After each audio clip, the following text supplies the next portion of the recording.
Hey guys, what's up? Welcome to my channel. If you're new, I'm Kelly. This is KBellaBeauty, and today I am going to talk to you about some makeup products that I hate that everyone else loves. These are products that are raved about on YouTube that a lot of people recommend. They're in favorites videos, but when I tried them out, I wasn't a fan. And I feel like hate is a really strong word. So it's not that I necessarily hate these products. I mean, some of them I even still use just because they're in my collection, but I don't like them. I wouldn't repurchase them. They're not my favorite, and I don't like these products. I was inspired to do this video by my friend Samantha March here on YouTube. She saw, I think it was her friend Liv from LivLovesHerMakeup, and someone else did a collab video on this, and so she mentioned that in her video. So I will leave Samantha's video down below, and I will go and copy and paste the two videos that she got inspiration from, and I'll put them in the description bar down below so that if you enjoy these types of videos, you can check those out as well. So if you're interested in hearing about hyped up products that I'm not a fan of, go ahead and keep on watching. This first product seems to be everyone's Holy Grail concealer. It's something that so many YouTubers rave about because they say that it doesn't crease on them. And I'm talking about the NARS Radiant Creamy Concealer. I have heard YouTubers for years rave about this. It's their Holy Grail. It doesn't crease underneath their eyes. It's so long lasting. And that is not the case for me. First of all, this concealer is super thick. I tend to go for more lightweight, liquidy concealers underneath my eyes. This one is really, really thick, so it makes my under eyes look super cakey. And I definitely have under eye wrinkles, and it settles in them big time. So this concealer no longer goes under my eyes, and I use it to cover up blemishes because it is really, really thick, but I will no longer use this underneath my eyes. I will not repurchase it, and I don't recommend it. This next product, like many of the products that I'm going to mention, are no longer in my collection, so I will insert a picture of it here, but the L'Oreal True Match Lumi Cushion Foundation. I don't like it. Now, I did a first impression on it when it first came out, and initially I thought I did like it because it wasn't drying on my face, but the problem that I had with that foundation was that it oxidized really bad, and it made my skin look super orange. And then I don't know if it was like the sponge I was using that came with the cushion foundation, but it definitely accentuated my pores. I felt like I could see every single pore on my face, and I was not a fan. But at the time the foundation came out, I felt like everybody else was raving about it, especially Jaclyn Hill. Like, she said that that was like her Holy Grail foundation, and so many people were saying that this turned them on to other cushion foundations, and I just couldn't jump on that trend. I couldn't jump on that bandwagon, and I got rid of that foundation. I really, really wanted to love the Carly Bible BH Cosmetics palette. I'm talking about her original palette when it first launched, when she first collabed with BH Cosmetics. I really wanted to love that palette. First of all, it's super affordable. Second of all, I do like Carly Bible. I watch her videos. But third, everybody on YouTube was raving about it. Even my friend Samantha, who inspired this video, she got the palette and really loved it. I felt like every video that I saw was positive. Everybody loved it. They were raving about the price. They were raving about BH Cosmetics. So I went out and purchased the palette. I think it was like $14.99 or something. And I did not like it at all. Now the highlighters, I could use the highlighters. The highlighters were pigmented, but the eyeshadows did not show up on my eye. I was trying to do a video. I wanted to do a review on it, and I was using the eyeshadows. I felt like I put so much on my eye. Then I took a picture of it and sent it to my friend Smags, and I asked her if she could see the eyeshadows that were on my eye, and she was like, "It looks like you're wearing nothing. It looks like there's nothing on your eye."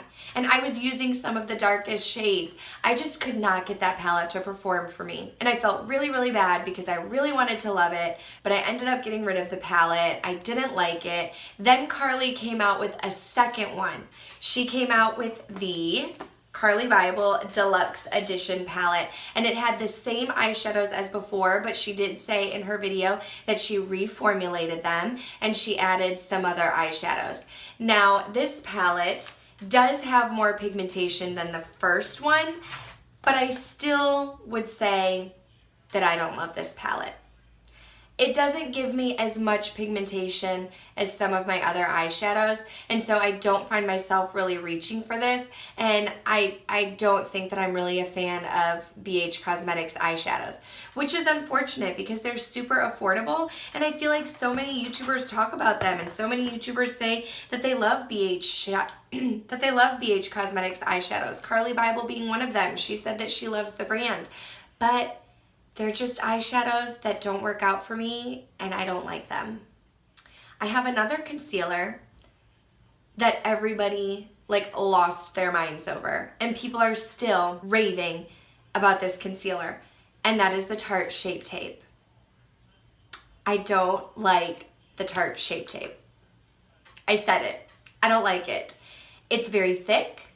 I feel like, okay, first of all, when you see people taking the Tarte Shape Tape and like putting it all over their under eyes in a triangle, I have no idea how they blend that out.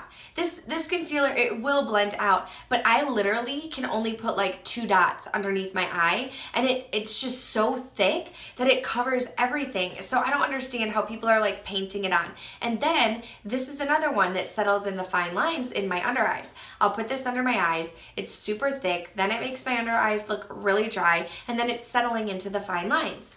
So I do not like this concealer. I do still have it because I use it sometimes. It's really, really light. So I will take my Urban Decay Naked concealer and I'll put that underneath my under eyes, and then I'll just take literally like 1 dot to lighten up my concealer even more and blend it out. But once this is used up, I will not repurchase this product.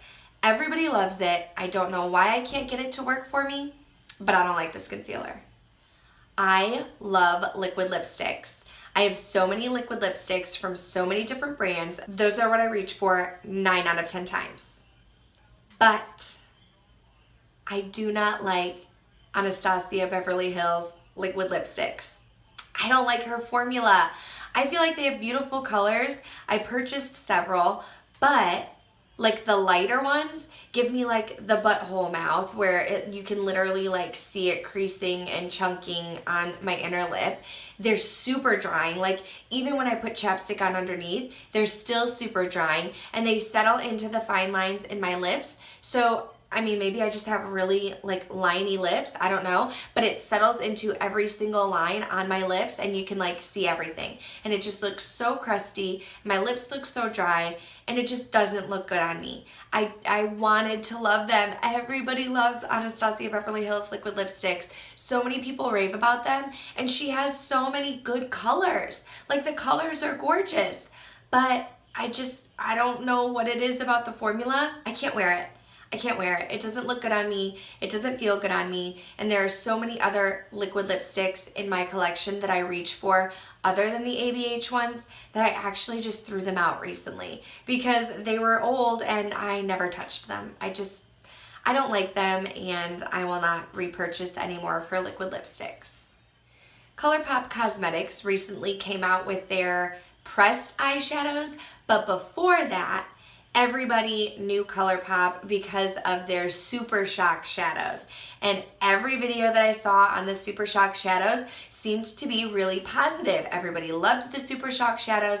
They were purchasing them all the time. They were super affordable. Kathleen Lights did 2 collabs with their Super Shock shadows. I bought them both, and I literally never used them. Now, I knew that you were supposed to use the matte shadows with the synthetic brush when you applied them, but even when I tried to apply them with a synthetic brush, I still felt like I was not getting any pigment. The only way that I could apply the shadows and get them on my lid was with my finger. And first of all, I don't really like using my fingers to apply my makeup. I'm just weird like that. But second of all, how am I gonna apply a matte eyeshadow into my crease with my finger? Like I can't blend it like a brush can. And so I purchased both of Kathleen Light's collections. I wanted to love them, and the shimmer shades that I could use my finger with were really nice, but because I don't like using my fingers to apply makeup, I was never reaching for those shadows, and so I got rid of them, and I'm just not a fan of ColourPop's Super Shock shadows.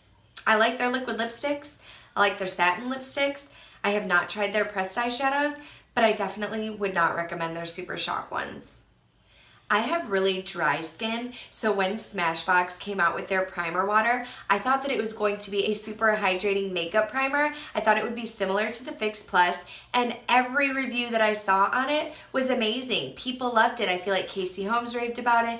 I feel like Amanda Ensing was talking about it. Everybody was getting the Smashbox primer water, and everybody was saying that it made their makeup really last and it gave their skin some hydration. So I went out and purchased it, and I did not like it. I'm so glad that I got the small bottle because I used it all up, but when I sprayed it on my face, first of all, it got everywhere, okay? But my Fix Plus does too, so that's fine, whatever, it got everywhere.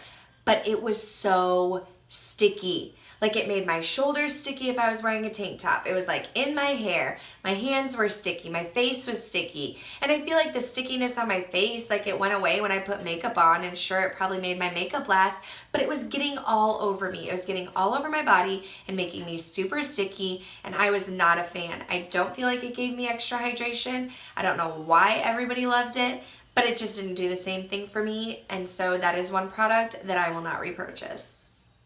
L'Oreal came out with another foundation that was super talked about on YouTube, and that was the L'Oreal Pro Glow Foundation. And when I first purchased it, I really liked it too. I used it all the time. It gave me a healthy, dewy, luminous glow, but I took it on vacation one time, and instead of doing my makeup in my room with artificial light, I was in a hotel, so I was doing my makeup in front of the window to get natural light. I put that foundation on, and my skin was so orange. I don't know why nobody stopped me and told me that, like, my skin looked super orange when I wore that foundation, but it oxidized so bad on me and so fast. And I tried a couple other shades. I thought maybe I just picked the wrong shade, so I picked up a couple other shades, and they all did the same thing. Like, maybe they just don't have my right shade. The foundation did wear really nice, but, like, I don't want to look like an Oompa Loompa. So I cannot wear the L'Oreal Pro Glow. I ended up throwing mine away. And that was just another makeup product that everyone else seemed to love that I just can't wear. I feel like people might go crazy over this next product that I'm about to share with you. It is an eyeshadow palette. It's by Urban Decay. They have several of these different types of palettes, and it's the Naked palettes. And it's not that I don't like them, okay? I only have the original Naked palette. It's not that I necessarily don't like them, but I never use this palette. I think this is the first high-end palette that I reached for. I really like Half Baked, but you can buy that in a single shadow, and I probably will at some point buy Half Baked, but I never reach for this palette at all, ever. There are no dents in any of these shadows. And it's not that I hate this palette, okay? I don't hate the Urban Decay Naked palettes, but, like, I obviously don't like them if I'm not reaching for it. I've had this palette for a couple years, and I never reach for it, ever, never. I never think I'm gonna pull this palette out. Anytime that I wore it, I had to force myself to get this palette out. And this, especially the original, the Urban Decay original palette, this was like a cult favorite. Everybody was talking about this. Everybody on YouTube was posting about it, and that's why I went out and got it. But I just find that I don't like this palette. I don't use it. I don't wear it. I wouldn't repurchase any of the other ones, and the Urban Decay Naked palettes just aren't for me. They're just not my favorite, and I'm going to continue to pass on them. The last product that I'm going to share with you is another product by Anastasia Beverly Hills. And it's her glow kits. Not even just the Nicole Glow. The Nicole Glow is the only one that I happen to have, but I'm just not a fan of any of her glow kits. I haven't purchased any others. I've swatched them in store. I know Smags has one and really, really loves it, but I just am not a glow kit person. Like, I have a ton of highlighters. I like highlighters. I use them every day, and I do like Nicole, and that's why I purchased this highlighter, but these ones are really chunky and glittery, and I'm not a glow kit fan. Like, I don't have one specific reason why I don't like the glow kits. I just don't. Like, I don't ever feel like purchasing them. I've swatched them. They don't seem like anything special to me. So I just don't really have an interest in spending $40 to get 4 or 6 different highlights. So The glow kits are just something that I constantly pass on. That's going to do it for this video, guys. I hope that I did not offend anyone. That was not my intention.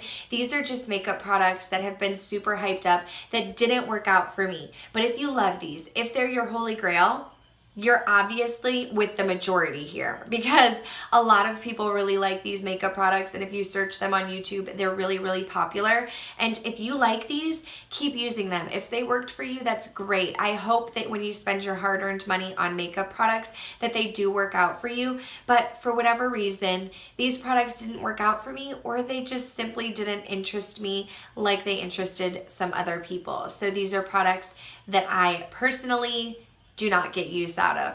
However, if they're your holy grail, keep using them and enjoying them. I do also want to apologize if I sound really nasally. My allergies are like super bad right now, and I feel like they've almost gotten worse over the course of me filming. So when I'm done filming here, I'm literally gonna wash my makeup off and I'm gonna go drink some hot tea with honey. But I do wanna thank you guys for watching. If you like videos like this where I'm talking about overhyped makeup products, please go ahead and give this video a thumbs up. If you're new, I hope you'll consider subscribing before you go. I do post twice a week on Wednesdays at 5 p.m. and Saturdays at 11 a.m. Both are CST. So when you subscribe, I will pop up in your feed.